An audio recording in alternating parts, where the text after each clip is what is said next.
The caste system. The legend goes that the stories about the origins of the world were revealed to a chosen few through the musical vibrations of the cosmos. This select group of people were called Brahmins, who were priests, scholars, and teachers. We Brahmins can hear the universal music that tells us the secrets of the cosmos. Because they were the only ones who could understand the destiny of men, Brahmins were greatly respected and belonged to the highest caste. But what is a caste? A group of friends? No. A sports team. A cosmic music group? Good guesses, but that's not right.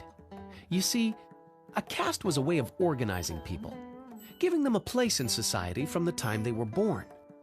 Each child belonged to the caste in which they were born, and they usually had to fulfill this role for the rest of their lives.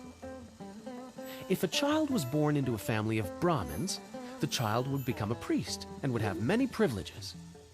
But he could usually never become, say, a warrior, which were the second most important caste. The Kshatriya. Rulers were also part of this caste. The warriors were strong and brave, but they would usually never be anything but warriors. They couldn't even marry a girl from another caste. In fact, they couldn't even talk to her. Oh! The third caste was the Vaishya, who were farmers, artisans, and merchants. And finally, there were the servants, called Sudras. But if you think being a servant was the worst job, then you're wrong. There were people even lower than the servants, called Dalits. Dalits, formerly called untouchables, were people who did not belong to any caste and usually had to do the worst jobs. Dalits couldn't drink from the same sources of water as other people, and people could never touch them, or even their shadows.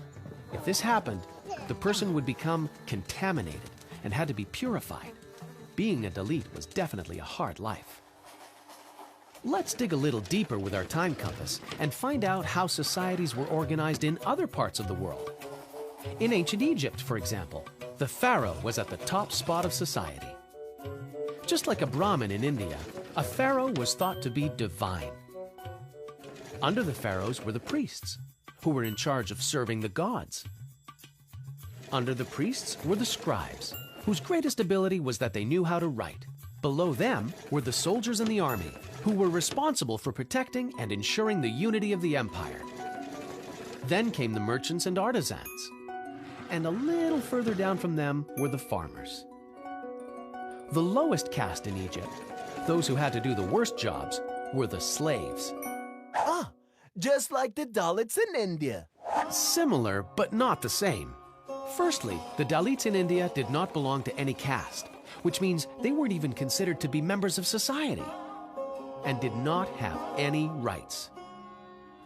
Secondly, in India, when somebody was born in a caste, they had no other option but stay in that role for their whole life. In ancient Egypt, however, the system was not as strict. For example, there were merchants who married peasants, and even the poorest people had rights.